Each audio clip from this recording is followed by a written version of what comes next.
সুপ্রিয় দর্শক, স্বাগত জানাচ্ছি সম্পাদকীয়তে। আমি খান মোহাম্মদ রুমেল। আমাদের আজকের বিষয় বিএনপির শপথ, মত, দ্বিমত। আর এ নিয়ে আলোচনার জন্য আমাদের স্টুডিওতে উপস্থিত আছেন সৈয়দ মোয়াজ্জেম হোসেন আলাল, যুগ্ম মহাসচিব বিএনপি, আছেন এম মঞ্জুরুল ইসলাম, প্রধান সম্পাদক ডিবিসি নিউজ, এবং আহমদ হোসেন, সাংগঠনিক সম্পাদক বাংলাদেশ আওয়ামী লীগ। দর্শক, আপনারাও টেলিফোনে সরাসরি অংশ নিতে পারবেন। এই জন্য টেলিভিশনের পর্দায় দেওয়া নম্বরে ফোন করতে হবে। এছাড়া ফেসবুক অথবা SMS এর মাধ্যমে আপনাদের মন্তব্য পাঠাতে পারেন।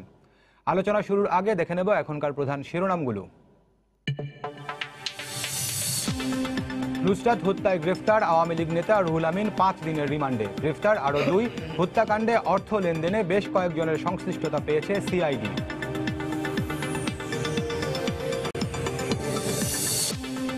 দেশের সব শিক্ষা প্রতিষ্ঠানে যৌন হয়রানি প্রতিরোধে 5 সদস্যের কমিটি গঠনে মাধ্যমিক ও উচ্চ শিক্ষা অধিদপ্তরের নির্দেশনা জারি। প্রকাশ করতে হবে নিজস্ব ওয়েবসাইটে। বেগম জিয়ার প্যারোলে মুক্তির বিনিময়ে বিএনপির শপথ নেওয়ার বিষয়টি গুঞ্জন, বললেন মির্জা ফখরুল। এটি নিয়ে রাজনীতি করা বাজে দৃষ্টান্ত মন্তব্য হানিফের। বিশ্বের সঙ্গে মিল রেখে একই দিনে রোজা ও ঈদ সহ ধর্মীয় রীতি পালনে ওআইসির সিদ্ধান্ত বাস্তবায়নের দাবি আলেমদের। হাইকোর্টে রিটের ঘোষণা।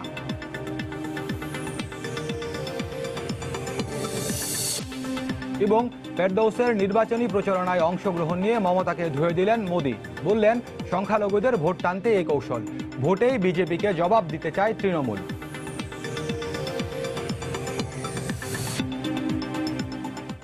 দর্শক, শিরোনাম দেখছিলেন, মূল আলোচনায় যেতে চাই। এর মধ্যে জেনেছেন যে আজকে আমরা আলোচনার শিরোনাম করেছি বিএনপির শপথ, মত, দ্বিমত। মত দ্বিমত আমরা বলছি এ কারণে, কারণ বিএনপির কেন্দ্রীয় নেতৃত্ব এবং আজকেও মির্জা ফখরুল ইসলাম আলমগীর যেটি বলেছেন যে তারা শপথ নেবেন না, এটি এখন পর্যন্ত দলীয় সিদ্ধান্ত। কিন্তু আবার আমরা দেখি যে বিএনপি থেকে যারা সংসদ সদস্য নির্বাচিত হয়েছেন মির্জা ফখরুল ইসলাম আলমগীর বাদে বাকি যে 5 জন তারা শপথ নিতে চান, তারা শপথ নেওয়ার বিষয়ে ইতিবাচক। তা যে আসন থেকে নির্বাচিত হয়েছে সেখানকার ভোটাররা চান শপথ নিতে, এরকম তাদেরকে উদ্ধৃত করে বিভিন্ন খবর আমরা পত্রপত্রিকায় প্রকাশিত হতে দেখছি। তো এই বিষয়গুলো নিয়ে আমরা আলোচনা করব। এছাড়া রাজনীতির আরও যে চলতি বিষয়গুলো রয়েছে সেগুলো আমাদের আলোচনায় থাকবে। আলাল ভাই, আপনাকে এই আলোচনা শুরু করি। যে কথাটা আমরা বলছিলাম যে বিএনপি আনুষ্ঠানিকভাবে এখনো পর্যন্ত বলছে যে যারা সংসদ সদস্য নির্বাচিত হয়েছেন তারা আপনারা শপথ নেবেন না। আজকেও আপনাদের মহাসচিব একই কথা বলেছেন। কিন্তু পাশাপাশি যে কথাটা আমি বললাম যে বিভিন্ন পত্রিকাতে আমরা এইরকম খবর দেখছি যে যারা এমপি নির্বাচিত হয়েছেন মির্জা ফখরুল ইসলাম আলমগীর ছাড়া বাকি 5 জন তারা শপথ নেওয়ার ব্যাপারে আগ্রহী। কয়েকজনকে উদ্ধৃত করেও খবর প্রকাশ হয়েছে। তো আসলে বিষয়টাকে আপনি বলবেন? আপনাকে ধন্যবাদ। আপনি সম্মানিত আলোচকগণ এখানে যারা আছেন আমাদের সঙ্গে, আর দর্শক শ্রোতাদেরকে আমার পক্ষ থেকে, বিএনপির পক্ষ থেকে শুভেচ্ছা।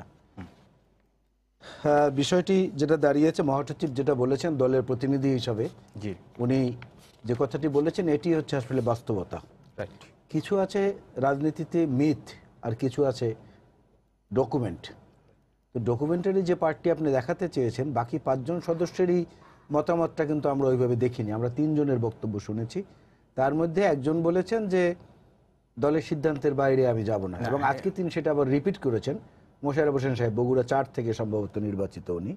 আর উকিল আব্দুল সত্তার সাহেবের কোনো মন্তব্য কিন্তু আমরা দেখিনি কোনো প্রিন্ট বা ইলেকট্রনিক মিডিয়া। উকিল আব্দুল সত্তার সাহেবের একটি মন্তব্য বাংলা ট্রিবিউনে আছে। এছাড়া হারুনুর রশিদ, যিনি আপনার চাঁপাইগঞ্জ 3 থেকে, তিনিও বলেছেন। না, হারুনুর এবং 3 জনে কিন্তু এটি বলেছেন দলের সিদ্ধান্তের বাইরে যাব না। দলের সিদ্ধান্তের বাইরে যাব না। তো দলের সিদ্ধান্তের বাইরে যেহেতু ওনারা যাবেন না, দল থেকে এটা পরিষ্কার বলা হয়েছে যে এই নির্বাচনের ফলাফল আমরা প্রত্যাখ্যান করছি। এখন যদি ফলাফলের কিছু অংশ গ্রহণ করা হয় তাহলে তো নির্বাচনটা কি পুরোপুরি আর কি বৈধতা দেওয়ার একটা চেষ্টা হিসেবে এটা ধরে নেবে, বিশেষ করে রাজনৈতিক প্রতিপক্ষ এবং বোদ্ধামহল যারা আছেন তারা। রাজনীতিতে যদিও নানা রকমের কৌশল বিভিন্ন সময় থাকে, কিন্তু তারপরেও একটা জিনিস হচ্ছে বাস্তবতা, যে সেটা হলো যে এইটাকে নিয়ে যে রাজনীতিটা শাসক দলের পক্ষ থেকে করার চেষ্টা করা হচ্ছে, সেই রাজনীতিটার জন্য কিছু এলোমেলো কথাবার্তা আমাদের মধ্যে আছে। কারণ সবার ধৈর্য ক্ষমতা বা ধারণ ক্ষমতা তো একরকম না। জি, অনেকে এমপি নির্বাচিত হয়েছেন যাদের ওই ধরনের ধৈর্য বা ওই ধরনের অ্যাবজর্পশন পাওয়ারটা কম, আবার কারো কারো আছে বেশি। তো দলের প্রতীক নিয়ে কেউ নির্বাচন করলে দলীয় সিদ্ধান্ত সর্বশেষ যেটা, সেটাই হলো চূড়ান্ত, আমরা এমনই জানি। ব্যতিক্রম যে নাই তা না, ব্যতিক্রম তো সাম্প্রতিককালেও হয়েছে, আগেও হয়েছে। যেমন শাসক দলের প্রধান গতকালকে তো ওনার উপদেষ্টা পরিষদের সদস্যদেরকে নিয়ে যখন বসেছিলেন আলোচনায়, তখন সেখানে অনেক রকমের এলোমেলো আলোচনা হয়েছে। এমন কথাও হয়েছে যে একজন উপদেষ্টা সেনাবাহিনীতে থাকার সময় দিনাজপুরে পাকিস্তানি সেনাবাহিনীর সঙ্গে চাকরিতে ছিলেন, তখন এখানে উনি আমাদের নাগরিকদেরকে হত্যা করে তারপরে পাকিস্তানে চলে গেছেন। তার উত্তরে আবার যিনি নেত্রী আছেন আওয়ামী লীগের, তিনিও আবার অনেক কথা বলেছেন। আবার দেখবেন যে 11 সময় কি হয়েছে সেগুলোও বলেছেন। তো এখন পর্যন্ত যেটা আছে বিদ্যমান বিএনপির মধ্যে সেটা হচ্ছে যে না, আমরা এইটাকে বেগম খালেদা জিয়ার মুক্তির শর্তের সঙ্গে কোনো রকম মেলাতে পারি না। বাট একটা শব্দ যেটা বারবার উচ্চারিত হচ্ছে সেটা কিন্তু প্রথম এসেছে শাসক দলের পক্ষ থেকে, আপনি লক্ষ্য করে দেখবেন, প্যারোল। এটা কিন্তু বিএনপির অভিধানে না, এটা একটা শিশু হিসেবে জন্ম দিয়েছে তারা, এখন লালন পালনও করছে তারা। প্রশ্নের জবাবে মন্ত্রী, স্বরাষ্ট্রমন্ত্রী বলেছিলেন। হ্যাঁ বলেছিলেন, প্রশ্নের জবাবে বলেছিলেন। এটা ওখান থেকেই প্রথম এসেছে। আমরা এটা সম্মতি বা অসম্মতি কোনো প্রসঙ্গেই আনি নাই। একটা জিনিস অনেকেই বলে থাকেন যে আপনাদের মহাসচিব বলেছেন যে এটা দেশনেত্রী বেগম খালেদা জিয়ার পরিবার এবং ওনার ব্যক্তিগত বিষয়। ডেফিনেটলি এটা তো উনি বলেছেন, কিন্তু একটা কথা আমাদেরকে মনে রাখতে হবে, খুব বেশি দূরে যাওয়ার দরকার নেই। 82 থেকে 90-এর ওই চ্যাপ্টারটাও আমি এখানে খুব বেশি করে আনতে চাই না। মঈনুদ্দিন ফখরুদ্দিনের সময়ের আমলে আমরা দেখেছি, আপনারা মিডিয়ায়ও প্রকাশ করেছেন, পরবর্তীতে এই নিয়ে অনেক গ্রন্থও লেখা হয়েছে, যে বেগম খালেদা জিয়ার 2 ছেলেকে গ্রেফতার করে তাদেরকে নির্যাতন করা অবস্থায় সেই তাদের আত্মচিৎকারের ভয়েস রেকর্ড এটা বেগম খালেদা জিয়াকে শোনানো হয়েছে এবং বলা হয়েছে যে আপনি দেশ ছেড়ে যান, তাহলে আপনার ছেলেদেরকে ছেড়ে দেওয়া হবে। উনি তখন একটি স্টেটমেন্ট দিয়েছিলেন যে আমার 2 সন্তানকে আমি আল্লাহর উপরে ছেড়ে দিলাম, কারণ বাংলাদেশের এই যে কোটি কোটি মানুষ, 12-13 কোটি মানুষ ওই সময়কার, এরা সবাই আমার সন্তান। সেই বেগম খালেদা জিয়ার জন্য প্যারোলের দাবি তুলবে বিএনপির পক্ষ থেকে, এটা যায় না, ওই অ্যাটিটিউডের সঙ্গে এটা যায় না এবং এটা হবেও না আমার ধারণা। সুতরাং ওই কথাটি গুরুত্ব না দিয়ে, ওইটা নিয়ে তর্ক না করে, আমরা যদি বরং আমাদের সামাজিক দায়বদ্ধতা থেকে এবং রাজনীতিবিদদের যে একটা জবাবদিহিতা মানুষের কাছে আছে, সেইখানে আজকে সমাজে যে অস্থিরতা, আজকে যে আমাদের সামনে রমজান, এই উপলক্ষে যে নিত্য প্রয়োজনীয় দ্রব্যমূল্যের দাম কেন বাড়ছে, আগেই বাড়ছে, বলা হচ্ছে রমজানে বাড়বে না, তার মানে এখন বেড়ে 500 গুণ হবে, রমজানের সময় আর বাড়বে না। এবং রমজানের সময়ের বিশেষ করে ইফতারি তৈরির সময়ের যে খোলা চুলোগুলো থাকবে, বিশেষ করে ঢাকা সিটিতে, এগুলো থেকে আবার কোনো বনানী কিংবা অন্য অন্য জায়গার আগুনের মতো মারাত্মক ঘটনা না ঘটে। এবং এই যে গত 15 দিনে 39টি শিশু ধর্ষিত হয়েছে সারা দেশে, 1 তারিখ থেকে 15 তারিখ পর্যন্ত। এই যে ওইসব ওয়ার্ল্ড ইন্ডেক্সে যেটা দেখানো হয়েছে সামাজিক দায়বদ্ধতার, সেটা দেখা হয়েছে যে Bangladesh is the 4th worst sexually harassed city. এই প্রসঙ্গে আলোচনা আপনাদের কাছে এই জিনিসগুলোর দিকে মনোযোগ দেওয়া উচিত। এইটা খুব বেশি এই প্রসঙ্গে আলোচনা আইনমাফিক হবে, যে আলোচনা আসবে। আর আপনি একটি কথা বলছেন যে এখন পর্যন্ত সিদ্ধান্ত হচ্ছে আপনারা যে শপথ নিচ্ছে না বিএনপির সংসদ সদস্যরা, তারা যদি বলি যে এই আরো তো বাকি আছে সময় কিছুদিন, সিদ্ধান্ত কি পরিবর্তন হতে পারে নাকি এটা সময় বলবে? না, সিদ্ধান্ত পরিবর্তন হবে বা হবে না এটা এখনই বলার সময় আসেনি। কারণ এখানে কিন্তু আরেকটি জিনিস আছে, সেটা হলো এইটা খুব আলোচিত কম হচ্ছে। এটা একজন সাবেক এমপি হিসেবে আমার জানা আছে, এই জন্য আমি বলি, স্পিকার, মাননীয় স্পিকার যদি ইচ্ছা করেন তাহলে কিন্তু উনি আবার সময়টা বাড়াতে পারেন, বা এমপির আবেদন করলেও বাড়াতে পারেন। হ্যাঁ, আবেদন করলেও বাড়াতে পারেন, অথবা উনি স্বপ্রণোদিত হয়েও বাড়াতে পারেন। একটা সুযোগ কিন্তু রয়েছে। তার মধ্যে যদি এইসব অবস্থার পরিবর্তন হয়, আমরা দেখি যে না, দায়বদ্ধতা আছে, শাসক দলও মনে করছে যে সুশাসনের যে অভাবটা, সেটা আমরা একে একে পূরণ করার চেষ্টা করছি, অনেক কিছুই পরিবর্তন হতে পারে। জি, ধন্যবাদ আপনাকে। আহমদ হোসেন, আপনার কাছে আসতে চাই, আপনি আদালতের কথা শুনছিলেন, নিশ্চয়ই সেগুলোর উত্তর দেবেন। সঙ্গে একটি প্রশ্ন করতে, সেটি হচ্ছে বিএনপি থেকে যারা সংসদ সদস্য নির্বাচিত হয়েছেন তারা শপথ নিক, তাদের শপথ নেওয়া উচিত, এ ধরনের বক্তব্য আমরা সরকারের বিভিন্ন পর্যায়ের মন্ত্রীদের কাছ থেকে শুনি, আওয়ামী লীগ নেতাদের কাছ থেকে শুনি। তো বিএনপি শপথ নেবে কি নেবে না সেটি তো বিএনপির সিদ্ধান্ত। আওয়ামী লীগ যখন এই ব্যাপারে কথা বলে তখনই তো বিষয়টা এরকম প্রশ্ন উঠে, কেউ কেউ করেন যে বিএনপি সংসদে না গেলে বা সংসদে না থাকলে আওয়ামী লীগকে কিছুটা অস্বস্তিতে ভোগে কিনা। ধন্যবাদ আপনাকে। জি, আমরা যেটা বলছি, এটা পার্লামেন্টের পলিটিক্সে আমরা বিশ্বাস করি, এবং পার্লামেন্টের মেম্বার যারা আছে, সে যে পার্টিরই হোক, তাদের পার্লামেন্টে যাওয়া উচিত, পার্লামেন্টে কথা বলা উচিত, পার্লামেন্টকে কার্যকর করা উচিত। সেই জন্য বলি, এটা আমাদের ইতিবাচক, এটা আমাদের বিশ্বাসবোধ থেকে বলি, কোনো অস্বস্তি থেকে না, কোনো অস্বস্তি থেকে না। আমি এখনও বলছি যে পার্লামেন্টের মেম্বার যারা বিএনপি নির্বাচিত হয়েছেন, তারা বাহিরে যে কথাগুলো বলছেন, Mirza Fakhrul member of parliament, তিনি যেটা বাহিরে বলছেন ডেইলি, তিনি যে পার্লামেন্টে গিয়ে কথাটা বলেন, তাহলে এটার গুরুত্ব আরও বেশি পায়, কিন্তু এটার ভ্যালু আরও বেশি।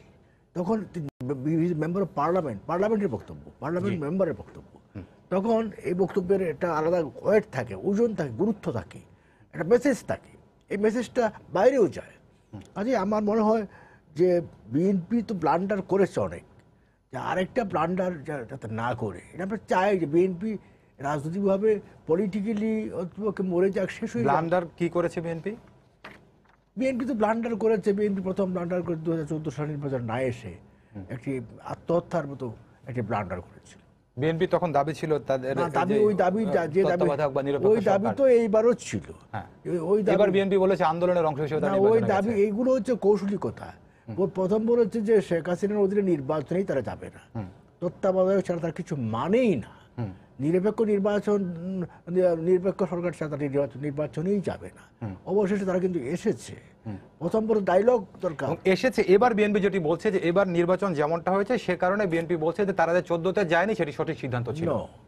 তারা এখন শুনেন, আপনি খেলায় নামলেন, গোল খেয়েছেন, গোল খেয়ে আপনি খেলা প্রত্যাখ্যান করলেন, এটার কোনো ভ্যালু আছে? এটা গুরুত্ব আছে?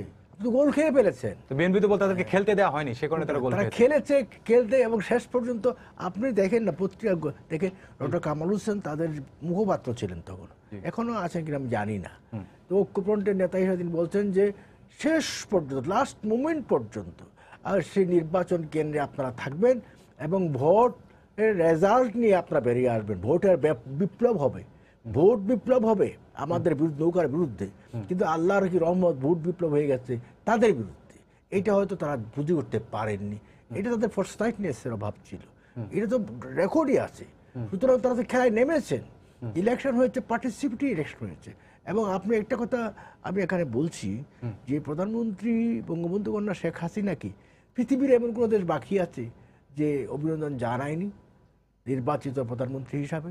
এর মধ্যে তৃতীয় মেয়াদে সরকার গঠন করার জন্য অভিনন্দন নির্বাচনের জন্য, দিস ইজ নির্বাচনের ফলাফলের কারণে তো হয়েছে এটা। আচ্ছা, হ্যাঁ, যা 52 তাই 53, কিন্তু এটা আমরা বুঝে নিতে হবে যে প্রধানমন্ত্রী হিসেবে ওনাকে অ্যাপ্রিসিয়েট করার মানে কি, উনি ইলেক্টেড, যে সেখানে নির্বাচন হয়েছে, নির্বাচন সুষ্ঠু হয়েছে এবং সব পার্টিসিপেটরি নির্বাচন হয়েছে।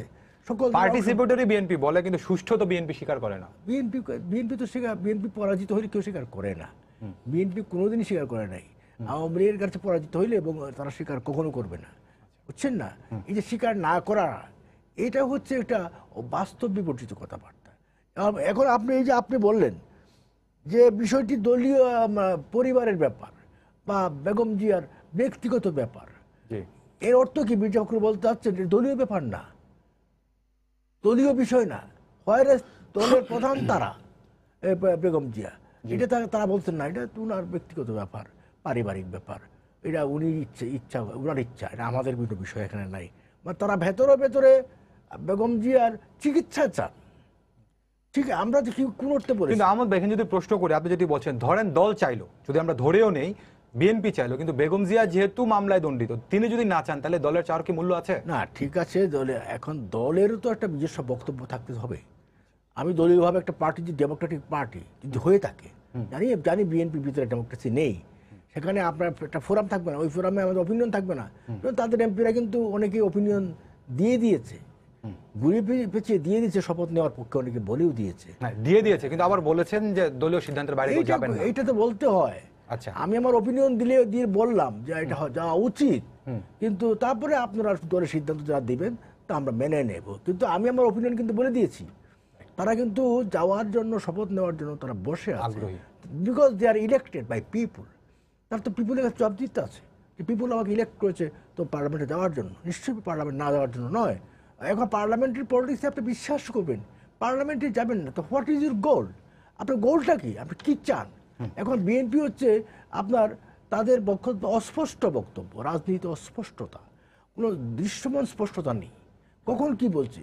এখন যদি কোনো ইস্যু নেই, এখন একটা ইস্যু হচ্ছে বেগম জিয়ার চিকিৎসা হচ্ছে না, বেগম জিয়া ভালো অসুস্থ, বেগম জিয়া বেশি অসুস্থ হয়ে পড়েছে, সেই প্রেক্ষিতে হয়তো স্বরাষ্ট্রমন্ত্রী বলেছেন যে তারা পেরোলে যদি আবেদন করে আমরা সেটা বিবেচনা করতে পারি। সেটা একটা আইন, সেটা একটা আইন। এখন উন্নত চিকিৎসার জন্য যদি মনে হয় যে এটা আইন নেই, কিন্তু একটু বলি, এটা একটা এক্সিকিউটিভ অর্ডারের ব্যাপার। আচ্ছা, ঠিক আছে, এটা আইনের মধ্যে, নির্বাহী আদেশে, তারপর নির্বাহী আদেশের একটা নিয়ম, আদেশটাও তো আইনের মধ্যে দিয়ে, জি জি, ঠিক নয় কি? এখন আপনি যদি উন্নত চিকিৎসা চান, মনে করেন যে হ্যাঁ দেশের চিকিৎসা দিয়ে হচ্ছে না, আমাদের নেত্রীকে বাইরের চিকিৎসা হলে হয়তো তিনি আর ভালো হয়ে যাবেন, সুস্থ হবেন, এটা যদি বিএনপি মনে করে তাহলে তারা পেরোলে আবেদন করতে পারে। আবেদন করলেই হয়ে যাবে, এটা তো আইনের ব্যাপার আছে। গভর্নমেন্ট যদি অ্যাকসেপ্ট করে, অ্যালাউ করে, অনুমোদন দেয়, দেন উনি পেরোলে যেতে পারেন। সুতরাং আমরা বলছি না, আমরা পেরোলের জন্য পাগল হয়ে যাইনি। কিন্তু বিএনপি এখানে এটাই বলছে যে যেহেতু বিএনপি নিজেরা কখনো বলে নাই, সরকার কেন না, আমরাও বলিনি, এটা হলো সাংবাদিকরা কোশ্চেন করে। নিশ্চয়ই বিএনপির ভিতরে গুঞ্জন আছে, ভিতরে যে গুঞ্জন নাই, বিএনপি তো আরো নেতারা আছে, টেবিলে বসে কথা হয়, ড্রয়িং রুমে বসে কথা হয়, নেত্রীর বাইরে চিকিৎসা করা উচিত, পেরুলে যাওয়া অতি গেলে ভালো হবে, অভিনন্দন দেয় না, সেই অভিনন্দন থেকে হয়তো সাংবাদিকরা তথ্য। ধন্যবাদ আপনাকে। মঞ্জু ভাই, আপনি শুনছিলেন আমি যে আলালবের কথাটাতে শেষের দিকে যে কথা আলালবে বলছিলেন যে এখন পর্যন্ত তো সিদ্ধান্ত যে শপথ তারা নিচ্ছেন না, কিন্তু পরিবার বা পরিস্থিতি পরিবর্তন হলে হয়তো সিদ্ধান্তটা পরিবর্তন হতে পারে, এরকম একটা ইঙ্গিত তিনি দিয়েছেন। তা আপনি কি মনে করেন মঞ্জু ভাই? ধন্যবাদ আপনাকে। আমার সত্যি কথা দুজন প্রিয় নেতার বক্তব্য শুনতে ভালো লাগছিল, এবং এর মধ্যে দিয়ে একজন নাগরিক হিসেবে আমি এক ধরনের স্বস্তি বোধ করছিলাম যে দেখেন তারা মানে তাদের দুজনের কথা, যে আমি কয়েকটা কথা দেখি যে আপনার প্রশ্নের সরাসরি উত্তরে আলাল ভাই পরিষ্কার বলেছেন এখন পর্যন্ত সিদ্ধান্ত। তার মানে হচ্ছে এখন পর্যন্ত না বলে যদি বলতেন দলের সিদ্ধান্ত, তার মানে এটা স্থায়ী ফুল স্টপ পড়ে যেত, সেটা পড়ে নাই। এটাই হচ্ছে একজন রাজনীতিবিদদের কথা, এরকমই আমাদের কাছে প্রত্যাশিত। তার কারণ হচ্ছে রাজনীতিবিদরা পরিস্থিতি বিবেচনা করে তাদের সিদ্ধান্ত বদল করতে পারেন, পুনর্বিবেচনা করতে পারেন, জনগণ কি চায়, তাদের কর্মীরা কি চায়, সেই অনুযায়ী সিদ্ধান্ত নেবেন।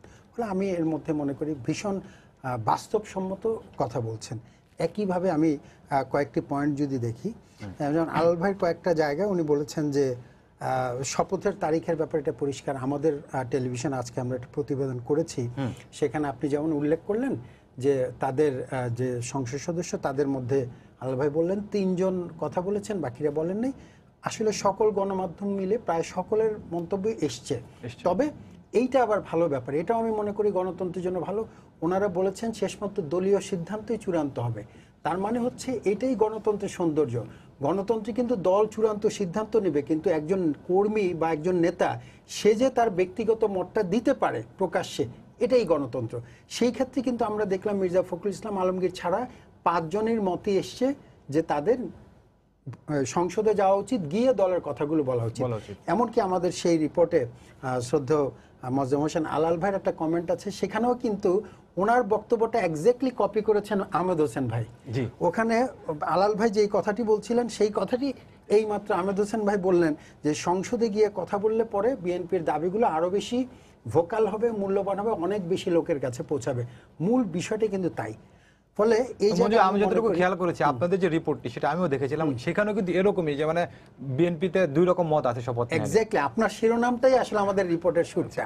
কিন্তু আমি যেটাকে ইতিবাচকভাবে, অনেকে মনে করেন এটা কি বিভক্তি, আমি বিভক্তি না, আমি মনে করি বাংলাদেশের রাজনৈতিক দলগুলোর অভ্যন্তরে এবং সামগ্রিকভাবে পরিবেশের মধ্যে যে গণতন্ত্রের চর্চার একটা আবহ আমি দেখতে পাচ্ছি, সেটা আমাকে ইতিবাচক হিসেবে মনে করে।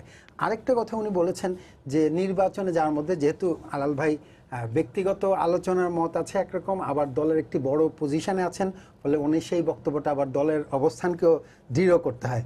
সে জায়গায় উনি বলেছেন যে এই 5 জন বা 6 জন যদি যায় তাহলে মনে হবে নির্বাচনকে বৈধতা দেওয়া হয় কিনা।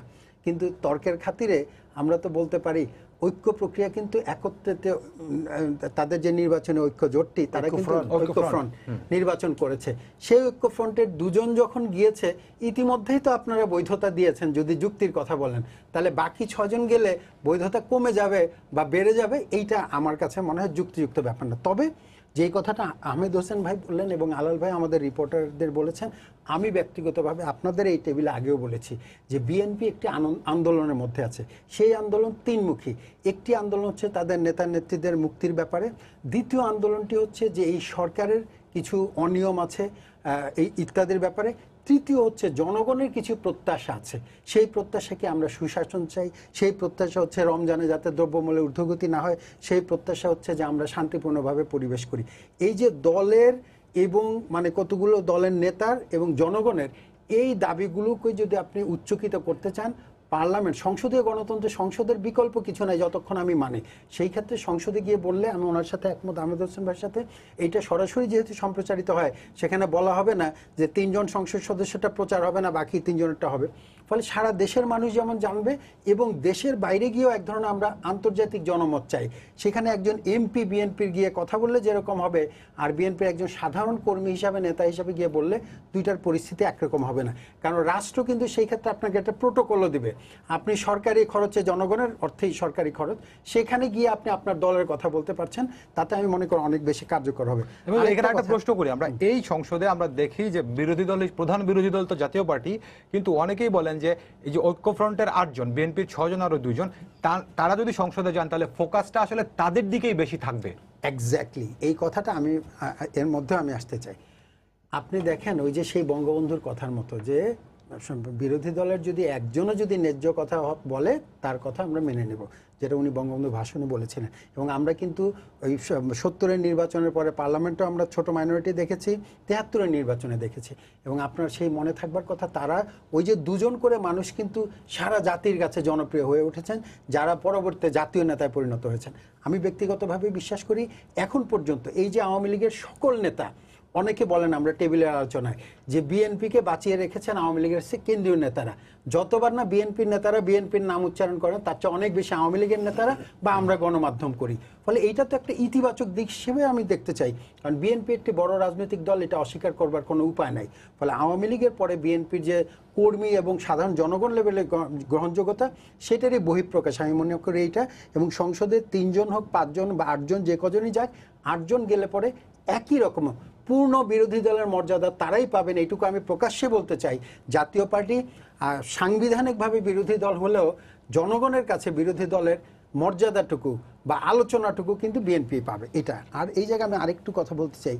আলাল ভাই যেই তথ্যগুলো উল্লেখ করলেন যে রমজানের দ্রব্যমূল্য, শিশু ধর্ষিত হবার ঘটনা, আমরা কিন্তু নাগরিক হিসাবে প্রত্যাশা করছিলাম গত 10 বছরে বিএনপি অনেক আলোচনা সমালোচনা, ভুলের কথা বললেন, আমি সেদিকে না গিয়ে বলতে চাই বিএনপির মতো বড় দল এই সমস্ত সামাজিক বিষয়গুলো নিয়ে এবং সরকারের যে অনিয়মগুলো নিয়ে আরও বেশি গণ আন্দোলন গড়ে তুলবেন, এইটা কিন্তু আমাদের প্রত্যাশিত ছিল। কিন্তু দুঃখজনকভাবে যে কোনো কারণেই আমরা কোনো একটা ইস্যু নিয়ে দুর্বার গণ আন্দোলন তুলতে হলে কিন্তু খালি নেতারা না, জনগণ তখন সম্পৃক্ত হয় যখন দেখে এই দাবিটার সাথে আমার ব্যক্তিগত চাহিদা, আমার ব্যক্তিগত স্বার্থ জড়িত। সেখানে বেগম খালেদা জিয়ার মুক্তি মানুষ প্রত্যাশা করে, আমার ধারণা আওয়ামী লীগের নেতারাও করে। সেই কারণেই যদি উনি বলে থাকেন যে প্যারোলের মুক্তির কথা সরকারি দল এনেছে বা স্বরাষ্ট্রমন্ত্রী এনেছে, আমি অন্যায় দেখি না। আমার ধারণা আওয়ামী লীগের মধ্যেও কিন্তু প্রচ্ছন্নভাবে তারাও চান বেগম খালেদা জিয়া একজন বর্ষিয়ান নেত্রী, তিনি যেন মুক্ত হয়ে স্বাধীনভাবে জীবনযাপন করেন। ফলে এই জায়গায় আমি মনে করি যদি জনগণের দাবিগুলোকে সম্পৃক্ত করতে পারেন, 7 জন বা 8 জন নিয়ে তারা সংসদে সক্রিয় থাকেন, তাহলে চিরস্থায়ী কিন্তু কেউ ক্ষমতায় থাকে না। সেই ক্ষেত্রে বিএনপিও গণতান্ত্রিকভাবে একসময় নির্বাচিত হবে। আর 2টা বিষয় বলে আমি শেষ করবো এই পর্যায়ে, আপনি যেহেতু তাড়া দিচ্ছেন। বিএনপি কি চায় এই বিষয়টা স্পষ্ট নয়, এই জায়গাটা আমি একমত কিন্তু আহমেদ হোসেন ভাই, আমি বলতে একজন নাগরিক হিসাবে। কারণ বিএনপির কাছে মানুষের প্রত্যাশার কথা যেমন বললাম, বিএনপি নির্বাচনে গিয়েছে, মূল বিএনপির ইস্যু কি ছিল এইটাও কিন্তু পরিষ্কার করতে পারে নাই। বিএনপি ঐক্যফ্রন্টের যে নেতারা, মূল নেতৃত্বটাকে, এইটাও আমরা পরিষ্কার হতে দেখিনি। এই জায়গায় আমি মনে করি যে একটু পরিচ্ছন্নভাবে যদি বিএনপি সুনির্দিষ্ট দিক নির্দেশনা দিয়ে এগিয়ে যায়, তাহলে তাদের সাথে কর্মী নেতারা যেমন সম্পৃক্ত হয়, জনগণের সমর্থন হবে। মঞ্জু, আমি একটা প্রশ্ন করতে চাইলাম, একেবারে সংক্ষেপে বলুন। সেটা হচ্ছে আপনি যেরকম বলছেন যে বিএনপি জনগুরুত্বপূর্ণ ইস্যুতে আন্দোলন গড়ে তুলতে পারেনি, এটি যেরকম আমরা দেখেছি, পাশাপাশি যদি বলি নিরাপদ সড়ক যে একটি আন্দোলন হয়েছিল একেবারেই কি বলে জনসম্পৃক্ত ইস্যুতে এবং সাধারণ শিক্ষার্থীদের আন্দোলন, আমি এই ধরনের কোনো আন্দোলন আমরা দেখেছি বিএনপি থেকে সমর্থন দেওয়া হলে পরে এর পিছনে ষড়যন্ত্র খোঁজা হয়। এটা দুভাবে আমি ব্যাখ্যা করতে চাই। একটি হচ্ছে বিএনপির সমর্থন দেবে, এটাই তো আমাদের প্রত্যাশা নাগরিক হিসাবে। আবার সরকারি দলের দিক থেকে যদি বলি, অবশ্যই আপনি ওই যে অন্যের সাজানো বাগানে আপনি গিয়ে ফুল চুরি করে নিয়ে আসবেন কেন, ওইটাও তো যুক্তি হতে পারে। আমার কথা হচ্ছে এই আন্দোলনগুলো তো বিএনপির মতো বড় অভিজ্ঞ রাজনৈতিক দল যারা সরকার পরিচালনা করেছেন, তারা জানেন ক্ষতটা কোথায়, কিভাবে সমাধান করতে হয়। ফলে আন্দোলনটা তারা না করে, যখন আমি একেবারে পরিষ্কার বলতে চাই, রাজনৈতিক নেতৃবৃন্দ যখন ব্যর্থতার পরিচয় দেয়, তখন কিন্তু সমাজের অন্যান্য শ্রেণীগুলো রাস্তায় নামতে বাধ্য হয়। সেখানে শিশু কিশোররা নেমেছে, সেখানে কোটা আন্দোলন শিক্ষার্থীরা নেমেছে, এবং কখনো কখনো আমি জানি না ভবিষ্যতে কারা নামবে। ফলে এই জায়গায় আমরা চাই, নাগরিকরা চাই, রাজনীতিবিদরাই রাজনীতিটি করুন। তখন যখন তারা নিষ্ক্রিয় থাকেন, অথবা সঠিক পথ পরিচালিত করতে নিজেরা ব্যর্থ হন, তখন সাধারণ নাগরিকরা রাস্তায় নামে। বাংলাদেশ না, পৃথিবীর সমস্ত দেশে যে বড় বড় আন্দোলন হয়েছে, যেখানে বড় রাজনৈতিক দলগুলো ব্যর্থ, তখনই কিন্তু একজন অজনপ্রিয়, একজন অজানা নেতা কিন্তু উঠে এসছে। জি ধন্যবাদ। আপনার কাছে আসবেন, দর্শক ফোন আছে, ফোনটা নিয়ে একবার আসি আপনার কাছে। জি দর্শক, আপনার পরিচয় দিয়ে প্রশ্ন করুন। আসসালামু আলাইকুম। জি ওয়ালাইকুম আসসালাম। আমি কামরুজ্জামান লাবলু, নাটোরের লালপুর থেকে বলছি। জি বলুন। আমার প্রশ্নটা আলাল ভাইয়ের কাছে। জি, যে বিএনপি যে 6 জন সাংসদ নির্বাচিত হয়েছেন, জি ওই 6টা আসনে কি নিরপেক্ষ নির্বাচন হয় নাই? জি ধন্যবাদ আপনাকে। আসলে নিরপেক্ষ, জি বোঝা গেছে আপনার প্রশ্ন, আপনাকে ধন্যবাদ। তো তারা জি লালপুরের ভাই, ঠিক আছে, আপনার প্রশ্ন বুঝতে পেরেছি। এটা উত্তর আপনি এবং আপনার আশেপাশে যদি খোঁজেন তাহলে ভালো হবে, কারণ আমি বললে সেটা দলীয় দৃষ্টিভঙ্গি থেকে বলা হবে, তো সেটা হয়তো আপনার পছন্দ হবে না। ধন্যবাদ। এখন অনেকগুলো কথা এখানে এসেছে। মঞ্জু ভাই নাগরিক হিসেবে যেটা বলার চেষ্টা করেছেন, সেই নাগরিকের প্রত্যাশাটা ওই জায়গা পর্যন্ত থাকলে ভালোই লাগতো, কিন্তু সরকার পক্ষ থেকে যেগুলো বলা হয় সেগুলো যদি একটু বেশি ভালো লাগে তাহলে আবার আমরা কষ্ট পাই। তাহলে ওই জয় গোস্বামীর কবিতার কথা মনে পড়ে আর কি, যে হে সুভদ্র নাগরিকগণ জেনে নিন আজ, এখন থেকে আমাদের সকল কর্মকে শুধুমাত্র হ্যাঁ বলাই আপনাদের একমাত্র কাজ। এইটা যেন না হয়। মঞ্জু ভাই একজন মানে চিন্তাশীল মানুষ, ভালো মানুষ, দেশের ভালো চান নিঃসন্দেহে। তারপরে এই প্রত্যাশাটা আমি তার নিকটে রাখলাম। এখন আহমেদ ভাই কিছু কথা বলেছেন, যে কথাগুলো মানে বাস্তবতা আছে, আবার এর মধ্যে কিছু কাল্পনিক বিষয়ও দিয়ে আছে। যেমন বিএনপির কাছে উনি প্রত্যাশা করেন না বিএনপিতে আভ্যন্তরীণ গণতন্ত্র নাই। বিএনপিতে যে আভ্যন্তরীণ গণতন্ত্র আছে তার প্রমাণ তো এই যে ভিন্ন মত, দলের মধ্যে ভিন্ন মত।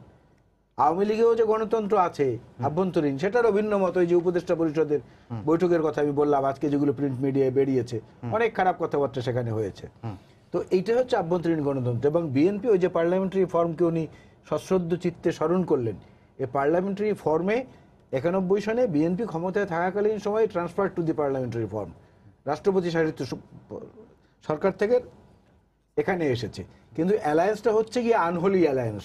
এই আনহোলি অ্যালায়েন্স এবং এর পাশাপাশি যে নিপীড়ন নির্যাতন, এই আনহোলি অ্যালায়েন্সটা শুরু হয়েছে বিএনপি মানে 82 সন থেকে।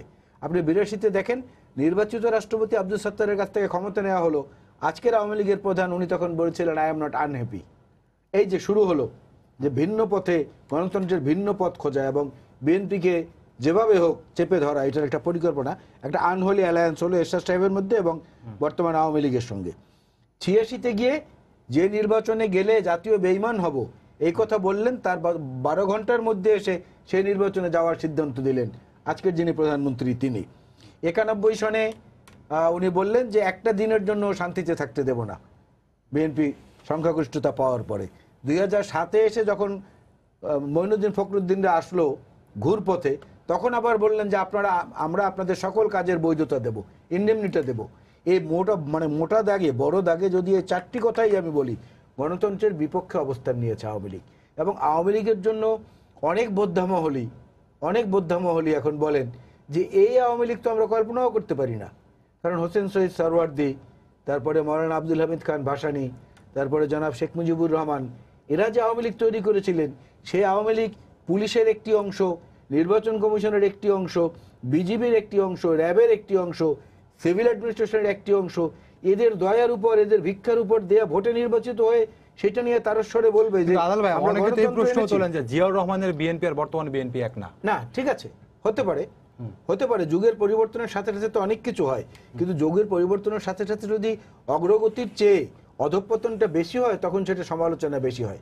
বিএনপি দেশ পরিচালনা করার সময় যে একদম সবকিছু পুত পবিত্র ছিল এমনটা তো যারা দাবি করে তাদের সঙ্গে আমি দ্বিমত করি। অথবা বর্তমান প্রেক্ষাপটে যে জিয়াউর রহমানের সততা নিয়ে সবাই কথা বলেন, কিন্তু আপনাদের যে দুজন শীর্ষ নেতা এখন, তারা এখন দুর্নীতির মামলায় দণ্ডিত, যদি আপনারা সেটা স্বীকার করেন না, কিন্তু তারা তো দুর্নীতির মামলায় দণ্ডিত। হ্যাঁ হ্যাঁ হ্যাঁ, দুর্নীতি নামক মামলায় দণ্ডিত, এভাবে বললে ভালো হয়। কারণটা হচ্ছে আপনি দেখবেন যে দুর্নীতির মামলা এই মঈনুদ্দিন ফখরুদ্দিনের সময় শুরু হয়েছিল, আওয়ামী লীগ খুব জোরে সোরে বলে, কিন্তু তখন দেশনেত্রী বেগম খালেদা জিয়ার বিরুদ্ধে মামলা ছিল 4টা, আর আজকের প্রধানমন্ত্রীর বিরুদ্ধে ছিল 15টা। হাওয়ায় মিলিয়ে গেল, আইনি প্রক্রিয়ার মধ্যে দিয়ে মেলানো হয়েছে, কিন্তু ওটাকে পরিচালিত করা হয়েছে নিজেদের মধ্যে, নিজেদের ভাবে। এবং আরেকটা জিনিস আপনি দেখেন যে আহমেদ ভাই বলেছেন যে বিএনপির দূরদৃষ্টির অভাব ছিল, কোনো দেশ বাকি ছিল না এই নির্বাচনের পরে বৈধতার জন্য। হ্যাঁ, সমস্ত দেশগুলোই বাকি ছিল, কোন কোন দেশে সরকার এটাকে স্বীকৃতি দিয়েছে এবং তার মধ্যে বেশিরভাগ দেশে নির্বাচনী ব্যবস্থাই নাই, নির্বাচনী ব্যবস্থাই নেই। বড় ছোট এরকম অনেক দেশ আছে, কিন্তু পৃথিবীর কোন হিউম্যান রাইটস এর অর্গানাইজেশন, কোন সিভিল সোসাইটি এইটাকে স্বীকৃতি দিয়েছে বিরোধিতা ছাড়া? সেই জায়গাটা আমাদেরকে যেতে হবে যে ওইটা হচ্ছে ওই দেশের মানুষের আদিল ভাই, আরেকটা প্রসঙ্গে মতামতের প্রতিফলন। অন্যটি প্রসঙ্গে আজকে আপনাদের দলের চেয়ারম্যান তিনি যে মহাসচিব তিনি বলেছেন যে ভারপ্রাপ্ত চেয়ারম্যান তারেক রহমানের বিদেশি ব্যাংক অ্যাকাউন্ট জব্দের যে আদালতের আদেশ এটি উদ্দেশ্যমূলক এবং হাস্যকর। কেন মনে করছেন আপনারা এমনটা? না, মনে করছি এই যে এইসব অভিজ্ঞতার কারণে মনে করছি। এই যে আপনি বললেন নিরাপদ সড়ক আন্দোলনের কথা, মঞ্জু ভাইয়ের প্রত্যাশাটা অবশ্যই স্বাভাবিক, কিন্তু পরিবেশ মেলাতে হবে। কিন্তু ঢাকা শহরে যে অবস্থাটা হয়েছে, আমি তো বললাম যে পরিবেশ দূষণের দিক থেকে এখন সর্বোচ্চ worst country in the world, তারপরে হচ্ছে সোমালিয়া। আর ট্রাফিক ইন্ডেক্সের কথা তো আমি বলেছি যে সেদিক থেকেও 1 নম্বরে অবস্থান করছে। সেখানে যদি আমি বলি যে ঢাকা শহরে এখন আমি বিকেলে জগিং করতে বেরোবো, তাহলে তো হবে না। মঞ্জু ভাইকে বা অন্যদেরকেও সেটাও বিবেচনায় নিতে হবে যে না, পরিবেশ পরিস্থিতি সেরকম না। কারণ আপনি দেখেন এই মামলার এই আদেশ এটির সঙ্গে এটার সম্পর্ক আছে? হ্যাঁ, সম্পর্ক আছে, অবশ্যই সম্পর্ক আছে। কিরকম সম্পর্কটা হলো এরকম যে বাংলাদেশের এই 48-49 বছর বয়সে এরকম একটি বড় জনপ্রিয় এবং জনসম্পৃক্ত রাজনৈতিক দল, যার নেত্রী সংবিধান অনুযায়ী সর্বোচ্চ আসনে মানচিত্রের বিভিন্ন জায়গায় ঘুরে ঘুরে নির্বাচন করে একবারের জন্য পরাজিত হননি, সেই বেগম খালেদা জিয়া, যিনি তার পরিবার বলতে এই দেশের সমস্ত মানুষকে বুঝিয়েছেন 2 সন্তানকে বিসর্জন দিয়ে, তাকে এবং তার নেতাকর্মীদের বিরুদ্ধে মামলার সংখ্যা হচ্ছে 26 লাখ এবং সেখানে আসামির সংখ্যা হচ্ছে 90 লাখের উপরে। তার মধ্যে গুম আছে, খুন আছে, গায়েব হয়ে যাওয়া আছে, কারাগারে বছরের পর বড় আছে, এবং তার মধ্যে আবার নতুন যন্ত্রণা এসে শুরু হয়েছে দুর্নীতি দমন কমিশনের মধ্যে থেকে খুঁচিয়ে খুঁচিয়ে শুধু এগুলো কি বের করা। তাহলে মহিউদ্দিন খান আলমগীর সাহেবকে খোঁজা হয় না কেন? বেসিক ব্যাংকের আব্দুল্লাহ বাচ্চুকে খোঁজা হয় না কেন? নাজমুল হুদা সাহেব কিভাবে পার পেয়ে যান? মোবাজ্জের হোসেন চৌধুরী মায়ার বিরুদ্ধে আপিল হয় না কেন দুদকের পক্ষ থেকে কিংবা রাষ্ট্রপক্ষের তরফ থেকে? অবস্থাটাই তৈরি করা হয়েছে ওইভাবে যাতে এটা বিকশিত হতে পারেনি। যে কারণে এখন যদি সত্য কথাও বলেন তাহলে আপনি দেখবেন যে মানুষ এটা বিশ্বাস করতে কষ্ট হয়, ভাবে যে এটাও ফ্যাব্রিকেটেড। আমার নামে যদি একটা সত্য মামলাও হয়, আমি একটা ছোট্ট উদাহরণ দিয়ে আমার এই প্রসঙ্গটি শেষ করি। সেটা হলো ক্যালিফোর্নিয়ার নির্বাচিত ছিলেন, গভর্নর ছিলেন একসময়, খুব সারা বিশ্ব কাঁপানো অভিনেতা আর্নল্ড শোয়ার্জনেগার, অনেক হলিউডের অনেক নামকরা অভিনেতা। তিনি যখন ওইখানকার গভর্নর ছিলেন তখন একটি 5 স্টার হোটেলের উদ্বোধনী অনুষ্ঠানে ওনাকে আহ্বান জানানো হয়েছিল। উনি গেলেন, হোটেল কর্তৃপক্ষ ওনাকে বললেন যে আপনি যতদিন বেঁচে থাকবেন এই হোটেলে আপনার জন্য একটা কক্ষ রিজার্ভ থাকবে, ভিআইপি স্যুট। উনি খুব খুশি হয়ে গেলেন। ওনার গভর্নরশিপ চলার ব্যাপারে উনি যখন আবার চলচ্চিত্রের নিয়মিত অংশ হলেন তখন একদিন ওই হোটেলে আসলেন। হোটেল কর্তৃপক্ষ বিনয়ের সাথে বলল, সরি, আমাদের এখানে তো কোনো কামরা খালি নেই। তখন ওই হোটেলের সামনে ওনার যে আবক্ষ মূর্তিটা তৈরি করা হয়েছিল ওনার সৌজন্যে, সেটার নিচে একটা চাদর বিছিয়ে শুয়ে পড়লেন আর সোশ্যাল মিডিয়ায় পোস্ট দিলেন, সময় এইভাবেই বদলায়। জি, ধন্যবাদ। খারাপ জিনিসের উপর নিয়ে অহংকার করার কিছু নেই, বরং নিজের আত্মা থেকে, নিজের অন্তর থেকে সেটাকে সংশোধন করার চেষ্টা করা কিন্তু প্রত্যেক মানুষের কর্তব্য। পরিচিতি হতে পারে রাজনীতিবিদ হিসেবে, সাংবাদিক হিসেবে, কিন্তু আগে তো আমরা মানুষ। জি, এটা তো বুঝতে হবে। আমাদের সময় আপনার কাছে আসে এই যে তারেক রহমানের এবং জুবাইদুর রহমানের যে 2টি ব্যাংক অ্যাকাউন্ট, সেটি তো যুক্তরাজ্যে আগে থেকেই জব্দ ছিল। তো এখন নতুন করে যখন দুদক এই ব্যাপারে আদালতের নিষেধাজ্ঞা আবার নতুন করে আনতে চান, তখনই এই বিএনপি থেকে অভিযুক্তি করা, সেটি হচ্ছে দেখি চাঞ্চল্য সৃষ্টি করার জন্যই এটি করা হচ্ছে। দুদকের ব্যাপার তো, এটা পলিটিক্যাল ব্যাপার না, রাজনৈতিক দলের বিষয় নয়। দুদক এই কাজটা করছে, দুদক স্বাধীনভাবে সেটা করতে পারে, তার রাইট আছে। এখানে তো আমরা কিছু কথা বলতে পারি। বিএনপি তো এক্ষেত্রে দুদকের উপর সরকার প্রভাব বিস্তার করে সে অভিযোগই করে। তো রাজনৈতিক, সব জায়গায় রাজনীতিকরণ, রাজনীতি। এই যে তিনি বললেন সময় বদলায়, বিএনপি বদলায় না, এখানে হচ্ছে পার্থক্য। সময় বদলাইলেও বিএনপি যেখানে ছিল সেখানেই আছে। তিনি বললেন unholy alliance, very important thing. আমরা নাকি আনহোলি অ্যালায়েন্স করেছি জাতীয় পার্টির সাথে, আর তারা হোলি অ্যালায়েন্স করেছেন জামাতের সাথে। কেমন হোলি অ্যালায়েন্স? গোলাম আজমকে নাগরিকত্ব দিয়েছেন, নিজামীর গাড়িতে পতাকা দিয়েছেন, কাদের মোল্লার গাড়িতে পতাকা দিয়েছেন, এবং রাজাকারদেরকে প্রধানমন্ত্রী, রাজাকার শাহাদিসকে প্রধানমন্ত্রী করেছেন। ইউনো সুতরাং বাংলাদেশে যুদ্ধ অপরাধী রাজাকার তাদেরকে পুনর্বাসিত করে যে হোলি অ্যালায়েন্সের দায়িত্ব তারা পালন করেছেন, আর আমরা করেছি আনহোলি। তিনি বলছেন 111-এর বিরুদ্ধে প্রথম প্রতিবাদটা কে করেছে? আপনার নেত্রী করেছে প্রথম প্রতিবাদ করেছেন বর্তমান প্রধানমন্ত্রী বঙ্গবন্ধু কন্যা শেখ হাসিনা। আপনার মনে আছে কিনা জানি না, সাবিনা ইয়াসমিন যখন ক্যান্সার রোগে আক্রান্ত, ল্যাবেও তিনি ছিলেন, সেখানে তিনি তাকে সাবিনা ইয়াসমিনকে দেখতে এসে যে কড়া ভাষায় 111-এর কুশীলবদের বিরুদ্ধে বক্তব্য রাখলেন, এর পরিণতি তিনি অ্যারেস্ট হয়ে গেলেন। এমনকি আমেরিকা থেকে আসার সময় ওনার বিরুদ্ধে রেড অ্যালার্ট জারি করা হলো যে উনি যাতে আসতে না পারেন। আকাশে বলেন, স্থলে বলেন, জলে বলেন, সব জায়গায় এটা রেড অ্যালার্ট, শেখ হাসিনা আসতে পারবে না। তিনি কিন্তু ওনার আত্মীয়, ওনার ছেলে, ওনার মেয়ে, নাতি নাতনি সবার মায়া ত্যাগ করে তিনি দেশের মায়ায় চলে আসলেন। হ্যাঁ, আর উনি যে বলছেন দেশের মানুষ সব ওনার সন্তান, বেগম জিয়ার সন্তান, আর এই সন্তানদেরকে তিনি কিন্তু মেরেছেন। মনে আছে 21শে আগস্টে 24 জন সন্তানকে হত্যা করেছেন আইবি রহমান সহ, অথচ তিনি সকল মানুষ তার সন্তান, তিনি সকলের মা। কেমন একটা বক্তব্য তিনি দিলেন। এবং আজকের প্রধানমন্ত্রী যখন অপোজিশন লিডার সন্ত্রাসের বিরুদ্ধে বক্তব্য দিচ্ছেন, সন্ত্রাসের বিরুদ্ধে শান্তিপূর্ণ প্রতিবাদ করতে যাচ্ছেন। আপনার মনে আছে ব্রিটিশ হাই কমিশনারকে হত্যা করার জন্য আপনার গ্রেনেড চার্জ করা হয়েছিল, মনে আছে আপনার?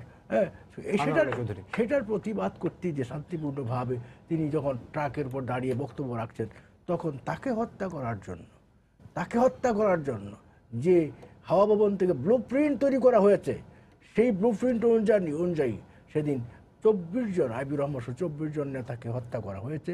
500 আমাদের নেতাকর্মী এখনো পঙ্গুত্ব জীবনযাপন করছে, অথচ বাংলাদেশের সকল মানুষই ওনার সন্তান। এই সন্তানের মা হলেন বেগম জিয়া। কেমন মা, কেমন হিংস্র ভয়ঙ্কর মা তিনি, যে মানুষকে হত্যা করতে পারেন, সন্তানকে হত্যা করতে পারেন। তিনি কি মা? তিনি কখনো মা হতে পারেন না। তিনি মা নন, তিনি অমানবিক। তিনি হিটলারের ফেসিবাদী নীতিতে বিশ্বাস করেন, সেই কারণে তিনি এই কাজগুলো করেছেন।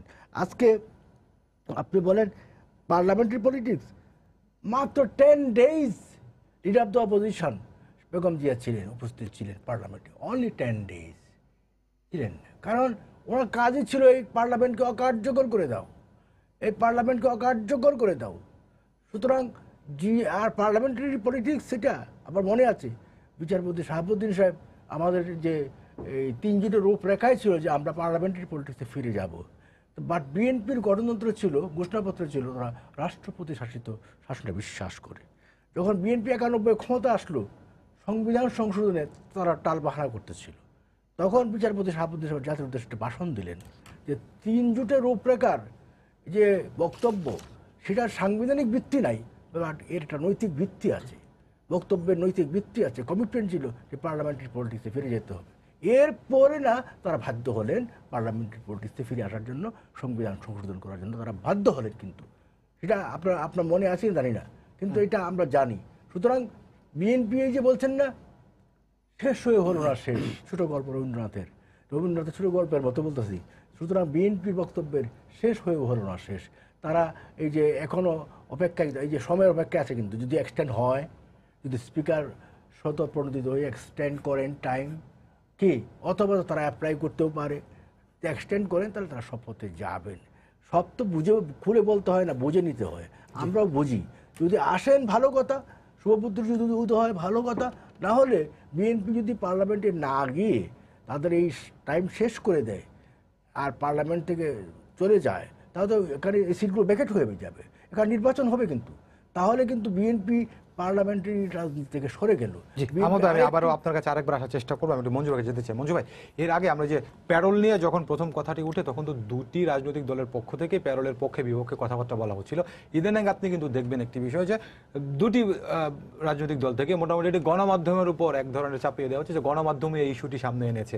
কিন্তু বিষয়টি ছিল গণমাধ্যম কোনো হয়তো প্রশ্ন করবেনি, প্রশ্নের উত্তরে এসেছিল এক দল থেকে আরেক দল থেকে পাল্টা এসেছিল। তো পরবর্তীতে বিষয়টা আসলে গণমাধ্যমের উপরে চাপানো হচ্ছে। তো গণমাধ্যম কোথাও না কোথাও থেকে তথ্য পায় বলেও তো আসলে নিউজগুলো করে। অবশ্যই এই জায়গায় আমি গণমাধ্যম কর্মী হিসাবে এটাকেও আমি মনে করি আমাদের জন্য ইতিবাচক। তার কারণ গণমাধ্যমে যদি ধরে নেই বাংলাদেশের বড় 2টি রাজনৈতিক দল আওয়ামী লীগ এবং বিএনপি, 2 পক্ষ যদি গণমাধ্যমকে দোষারোপ করে, অসন্তুষ্ট থাকে, তার মানে আমরা সঠিক পথে আছি, এটুকু আমরা নিশ্চিত বলতে পারি। এক, দ্বিতীয়ত আগের কথার প্রসঙ্গে আমি বলতে চাই যে এখনো এই যে 2-3টি ইস্যুর কথা আলাল ভাই বললেন, যে নুসরাতকে যেভাবে নির্মমভাবে হত্যা করা হলো, এবং আজকে অনেকগুলো পরিসংখ্যান আছে। গত কয়েক মাসে যে পরিমাণ শিশু এবং নারী নির্যাতন হয়েছে, এটি একটি সামাজিক ব্যাধিতে পরিণত হয়েছে। অনেকগুলো মূল্যবোধের অবক্ষয়ের কিন্তু এর কারণ। এই যেমন রাজনৈতিক মূল্যবোধের অবক্ষয় আমরা বলি, নৈতিক মূল্যবোধ, সামাজিক মূল্যবোধ সব কিছু মিলে। সেই জায়গায়ও কিন্তু আমরা চাই এক ধরনের রাজনৈতিক আন্দোলন গড়ে উঠবে, রাজনৈতিক সচেতনতা। তার মধ্যে হলে কি জনগণ অপরাধীদের বিরুদ্ধে তারা শক্তি পাবে, সে জায়গায় কিন্তু আমরা অনুপস্থিত দেখি।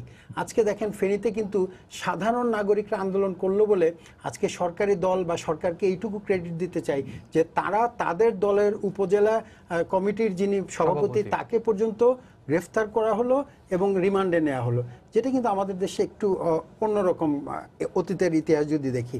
ফলে এই জায়গাগুলোতে আমরা প্রত্যাশা করি বিএনপি কেবল না, অন্য রাজনৈতিক দল, এমনকি আমি যারা নাকি বাম রাজনৈতিক দল আছে, নির্বাচন আসলে পরে আমরা 70, 80, 100, 200 দলের জোট দেখি, কিন্তু আপনাদের তো খালি নির্বাচনের 3 মাসের জন্য জনগণ আপনাদেরকে প্রত্যাশা করে না, আপনাদের কাছ থেকে জনগণ 5 বছর তাদের রাজনীতি প্রত্যাশা করে। সেই রাজনীতি হবে জনগণের কল্যাণের, সেগুলো সেটা দুঃখজনকভাবে অনুপস্থিত। এবং আমি গর্বের সাথে বলতে চাই আমরা গণমাধ্যম সেই বিরোধী দলের ভূমিকাটুকু পালন করছি, এবং পালন করছি বলে আজকে বিএনপির মতো রাজনৈতিক দল অনেক অত্যাচারের শিকার হচ্ছে, অনেক গ্রেফতার কারাবরণ তাদের ভাষায় অন্যায়ভাবে হচ্ছে, তার পক্ষে কিন্তু গণমাধ্যমই দাঁড়াচ্ছে। আবার সরকারি দলেরও ভুল ত্রুটি যেটা বিএনপি বা বিরোধী দলের তুলে ধরার কথা আমরা গণমাধ্যমে তুলে ধরছি। যদিও আবার কৃতজ্ঞতা জানাই যে আজকের প্রধানমন্ত্রী কিন্তু অনেকগুলো গণমাধ্যম টেলিভিশন সহ দিয়েছে, এবং আমরা হাঁটি হাঁটি পা পা করে এই যে 4th স্টেট বলে যে গণমাধ্যম, সেই দায়িত্ব পালন করতে পারছি। আমি পেছনের দুটা কথা একটু বলতে চাই দুজনের নেতা। দুদক নিয়ে বলেছেন যে দুদক সরকারি দলের, আমরা দুদকের প্রতিষ্ঠা থেকে এই পর্যন্ত আমরা মনে করি দুদকে আরও স্বাধীন চাই, কিন্তু এই যে সরকারি দলের এমপি মন্ত্রীদের বা বড় বড় ব্যবসায়ীদের দুদকের বারান্দায় ধর্ণা দেওয়া, আমি মনে করি দুদক সামনের দিকে যাচ্ছে। সেই ক্ষেত্রে বরং সরকারি দল বিরোধী দল নির্বিশেষে প্রত্যেকে যদি তাদের পেছনে শক্তি যোগান, দুদক অনেক শক্তিশালী হবে। আরেকটা কথা হচ্ছে সময় বদলানোর সাথে আমি আহমেদ ভাইয়ের সাথে একমত, সকল দলকে বদলিয়ে তাদের কর্মসূচিকে জনমুখী করতে হবে। আর সেই জায়গায় আমি এইটুকু বলবো যে সরকার তাদের দলের বিরুদ্ধে যে ব্যবস্থা নিচ্ছে, এই এক্সাম্পলগুলো কিন্তু আমি মনে করি যে বিরোধী দলেরও কিছু কিছু জায়গায় অ্যাপ্রিসিয়েট করে তারা যাতে তাদের উপর যে অন্যায় অবিচার করা হয় সেটাও জনগণের কাছে যদি তুলে ধরতে পারে, জনগণ যদি তাদের পক্ষে যায়, নিশ্চয়ই ইতিহাসের চাকা ঘুরবে। ধন্যবাদ আপনাকে। আলাল ভাই, আপনার কাছে অন্য একটি প্রসঙ্গে যেতে চাই, সেটা হচ্ছে খুব সম্ভবত গত বুধবার দিন ঢাকায় একটি আলোচনা সভায় আপনাদের দলের মহাসচিব তিনি এই সাম্প্রতিক আপনি যে সব অনাচারের কথা বলছিলেন সেই প্রসঙ্গে তিনি বলেছেন যে এই যে ঘটনাগুলো ঘটছে সেগুলোর ব্যর্থতার দায় আমরা যারা রাজনীতি করি, তিনি কোনো সুনির্দিষ্ট দলের কথা বলেন, আমাদের সকলের, আমরা রাজনীতিবিদরা ব্যর্থ হচ্ছি নুসরাতদের মতো মেয়েদেরকে নিরাপত্তা দিতে। এই প্রশ্নের উত্তর আমাদেরই দেওয়ার কথা ছিল, কিন্তু আমরা সেই প্রশ্নের উত্তর দিতে পারিনি। তো এই যে রাজনীতিবিদ হিসেবে একজন উপলব্ধি বলি বা আত্মসমালোচনা বলি, এই জায়গাটাতে আপনি কিছু বলবেন? ডেফিনেটলি আমি তো ওনার চেয়ে আরো এক দফা বাড়িয়ে বলবো যে দায়বদ্ধতা আমাদের, কারণ এখানে ভাগাভাগির মধ্যে যদি যাই, যেভাবে আহমেদ সাহেব বলার চেষ্টা করেছেন প্রথম থেকেই, এবং বেগম খালেদা জিয়াকে ব্যক্তিগত আক্রমণের মধ্যে থেকে জেনুইনভাবে বলার চেষ্টা করেছেন, আমি এটা ওনার কাছ থেকে প্রত্যাশা করিনি, মানে এর আগে কখনো শুনিনি। এখন এমপিও যদি হয়ে যেতেন তাহলেও বুঝতাম যে হয়তো এক ধাপ বেড়েছে, তাও তো আহমেদ ভাইকে সেইভাবে মূল্যায়ন করেনি দল। কিন্তু এইভাবে ব্যক্তিগতভাবে ওনাকে যেটা করা, আমি কিন্তু একবারও আওয়ামী লীগের প্রধান সম্পর্কে আমি সামগ্রিক রাজনীতিটা নিয়ে কথা বলতে চেয়েছি, সেখানে আমাদের ব্যর্থতাগুলো আমরা স্বীকার করে নিয়েছি। মঞ্জু ভাই শেষ কথাটা থেকে আমি শুরু করি, উনি যেটা বলেছেন যে আওয়ামী লীগের সভাপতিকে ধরেছে, এটা এমনটা দেখেননি। মঞ্জু ভাই সম্ভবত তখন দেশে ছিলেন না, আর যদি থাকেনও হয়তো গণমাধ্যমের সঙ্গে এতটা ঘনিষ্ঠ সম্পৃক্ত ছিলেন না। 2001-এ বিএনপি যখন দেশ পরিচালনা করছিল, তখন বিএনপির একটি মূল অঙ্গ সংগঠনের সভাপতি এবং নির্বাচিত এমপি শুধুমাত্র টেন্ডারবাজির অভিযোগ উঠেছে, এজন্য তাকে ডিটেনশনে কারাগারে রাখা হয়েছে। যাই হোক, আমি নাম বলি না যেহেতু মারা গেছেন। এবং আপনারা জানেন টিএনটির মন্ত্রী ছিল পচা মোল্লা নামে, তার ছেলের নামে এরকম অভিযোগ উঠেছে, তার মন্ত্রিত্ব চলে গেছে, এবং তার ছেলে আমার যুবদলের সভাপতি ছিল জেলার, তাকেও গ্রেফতার করা হয়েছিল। এ ধরনের উদাহরণ তো বিএনপির আমলে বেগম খালেদা জিয়া প্রথম তৈরি করেছেন। আর আমি উদাহরণটা দিয়েছি যে ওনার 2 ছেলেকে অত্যাচার করে ওনাকে যখন ভয়েস রেকর্ডে শোনানো হচ্ছিল, তখন উনি বলেছেন যে বাংলাদেশের এই কোটি কোটি মানুষই আমার সন্তান, আমার 2 সন্তানকে আল্লাহর উপরে দিয়ে দিলাম। সেটা নিয়ে ব্যঙ্গ বিদ্রুপ করাটা আমি আহমেদ ভাইয়ের কাছ থেকে প্রত্যাশা করি নাই। এখন একটা জিনিস হচ্ছে যে আমরা যেটা করি সেটা করি বাধ্য হয়ে, আর ওনারা যেটা করেন সেটা হলো পুত পবিত্র। মানে কৃষ্ণ করলে লীলা, অন্যরা করলে পাপ আর কি, এরকম। জি। তো মিথ্যা যেখানে গল্প, ভালোবাসা সেখানে অল্প, আর বাকিটা বুঝে নিতে হবে গল্প। ধরুন আহমদ ভাই, সব দায় এই কিন্তু মির্জা ফখরুল দায় ভাগ করতে গেলে কিন্তু অবশ্যই শাসক দলকে দায় বেশি নিতে হবে, এইটাই নিয়ম। এই মানসিকতা না থাকলে এদেশে সুশাসন, আইনের শাসন কোনোটাই যেগুলো হারিয়েছে এগুলো আর ফেরত জি, আসবে না। ধন্যবাদ।